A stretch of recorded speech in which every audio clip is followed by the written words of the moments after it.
The objective today is to explain what the Intel manual says about floating point exception conditions. Now we're on page 106, section 4.9.1, and they begin by saying the following sections describe the various conditions that cause a floating point exception to be generated and the masked response of the processor when these conditions are detected. This manual, volumes 3A and 3B, lists the floating point exceptions that can be signaled for each floating point instruction. And someone recently commented that they'd like me to get to volume 4, and I'm just working on it as fast as I can. I don't know if that's a real mnemonic or abbreviation, but I'm going with it. And I think that's a good first question. Where can we find a list of the exceptions signaled by floating point instructions? So the answer is in volumes 3A and 3B. Now that was really basic, and I'll go ahead and go into an explanation about this first exception, one called an invalid operation, and then I'll just split these videos up into more bite-sizable chunks. Maybe I'll just rename this video Invalid Operation Exception, since that's the bulk of our reading here. Okay. The processor reports an invalid operation exception in response to one or more invalid arithmetic operands.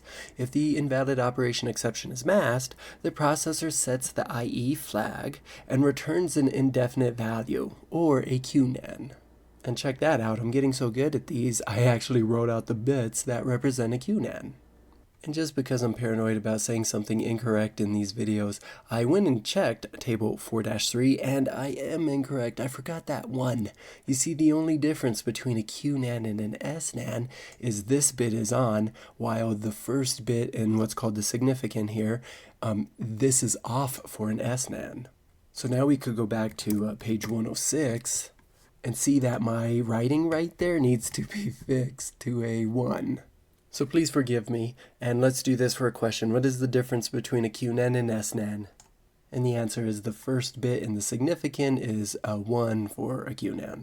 And that made me go and check my answer on Stack Overflow that I provided to somebody asking about why use a bias, and I see that I did it correct over here.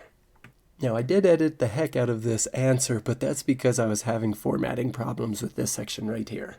And if you want to check this out yourself, the question says, what is the bias value of floating point numbers? Alright, so back to the reading. This value overwrites the destination registers specified by the instruction, and if the invalid operation exception is not masked, the IE flag is set.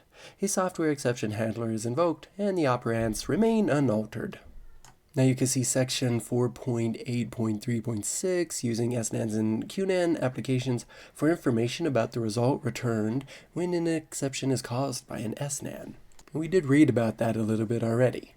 Now the processor can detect a variety of invalid arithmetic operations that can be coded in a program, and these operations generally indicate a programming error, such as dividing by infinity by infinity. Whoops, I totally read that one wrong, such as dividing infinity by infinity, which I actually thought would result in a 1, but no. Now again, they tell us to see the following sections for more information, but I'll go ahead and finish the video here, and with our last question, it says, what is your one takeaway from the invalid operation exception section? Thought I'd ask that question because we only got 3 from this area. But next time we'll go ahead and go into this denormal exception.